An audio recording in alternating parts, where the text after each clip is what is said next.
aming Sophie. Ayan, sinundo na naman to. Nag-aaligagay, nahanap ang kanyang ina. Sophie?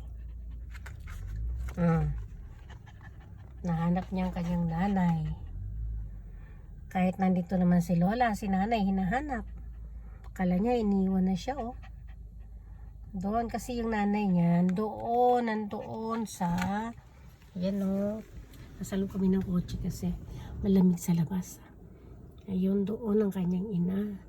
Sa pharmacy, namimili ng kanyang shampoo. Kasi paliguan tong loka na to eh. Itong loka na to, paliliguan daw to ngayon. No? Sophie? Sophie? Sophie? Our Sophie. Nakaano siya, nahanap niya yung lola niya. Ay pa, mama pala niya.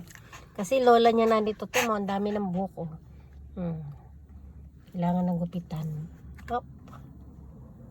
Kailangan na siyang gupitan. Para siyang laruan, hindi totoong aso. Parang lang. Saan pupunta? Dukoy ka. Kuy, Diyos ko te. Tumabi na sa driver. Tumabi na sa akin. Saan pupunta ito? Dukoy ka. Ang baho mo na. Diyos ko po. 3 linggo ka na hindi naliligo. Tamo. Nakiupo na lang siya dito sa akin. Nahirapan na ako sa'yo. Aray ko. Hirap na ako. Baho. Doon ka doon. Tingnan mo.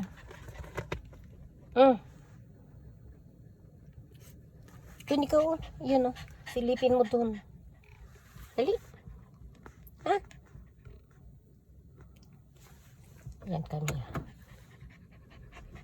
Gabi na kasi. Wala na. Shut up. Bakit? What's up, my dear? What's up, my apo? Apo kong figurin. Kit-kit ha. Guwapa yan eh. Buhok lang parang ni-rape. Maraming bulldog. Lala. Uy. Ang baho ng hininga mo. Kanganga ng nganga. Sophie? Sophie? Sophie, please. Sit down.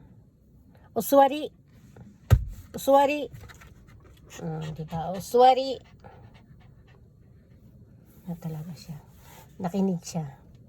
Bira.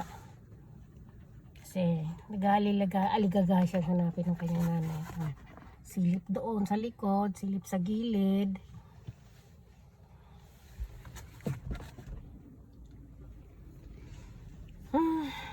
Ang aking apo ng bayan. Hindi pala. Ang cute-cute nito. Skutay.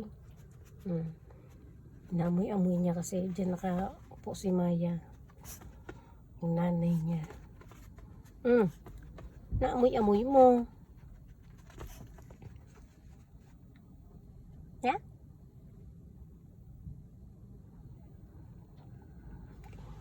Ganda talaga ng forma, oh. Maraming namimili. Kasi itong na to, itong pharmacy na to hanggang alas 12. Alas 11 ba? Alas 12. Alauna. Something. Hindi kasi nilagay ang ang oras kung hanggang kailan. Hanggang anong oras. Pero ngayon, ang oras ay 23. Alas 12 na. Hanggang alas 12 pa pala. 2 minutes na lang. Ganun. Yan, maraming maraming namimili. Yeah. Lakas ang dila. Yung iba mga SSW, yung mga mga contractual, mga kontrato. Contractual, ganun. Ambot. Paano sabihin?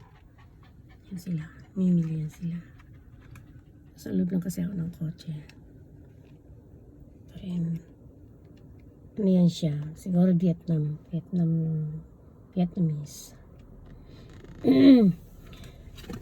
Malamig. Malakas ang hangin, malamig.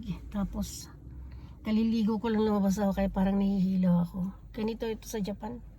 Pag ano ka, maliligo ka tapos mahangin ka, lalabas ka ng bahay, basa pa ang buhok mo tapos mahanginan ka. Nako, kaagad-agad talaga sasakit ang ulo mo, sisipunin ka.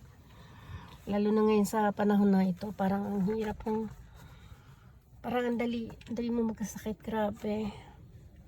Kagat talaga siya. Oh. Kaya parang nahihilo ako. Tapos yung ilong ko nagsisikipan na. Parang, ayan, maraming, ang tawag nito, kliyente, mga customer. Bibili sila ng gamot, o kaya inumin, kasi wala nang bukas na supermarket, drugstore na lang. Ito yung ano namin. At hanggang alas 12 na drugstore dito sa lugar namin, sa Oizumi.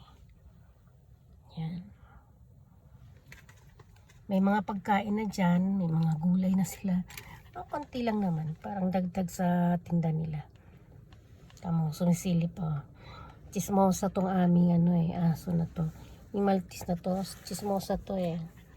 Tingin sa tao. Yung kilatis niya, baka kakilala niya. Pero ang bait niyan. Ginawa namin siya ngayon. Tuwang-tuwa siya, nakita niya si Maya. At saka si Tommy. Ayan, tuwang-tuwa siya. Ang buhok niya, wala siya pakialam. Magulo ang buhay niya. Magulo ang buhok niya. Basta makasama niya lang kami. Dahil, siya, prinsesa siya sa bahay. Doon kasi sa pinaglagyan sa kanya ni Maya, kapag pang-araw ako, kasi siya mababantayan, kaya doon siya, pinababantayan siya, iniiwan siya doon. Kapag pang-gabi ako, katulad next week pang-gabi ako, ngayon wala namang pasok kasi Sabado, Linggo bukas. Sa akin siya, kasi sinasama ko to kahit saan eh. Yun. Sophie, baby, tahimik na siya. Papagod siya kahintay eh. Wala naman siya magagawa eh. Hinto na lang siya. Nahimik na nga lang ako. Wala naman akong magagawa eh. Wala yung mama ko. Lola ko lang nandito. Yan lang. Buhay dito sa Japan.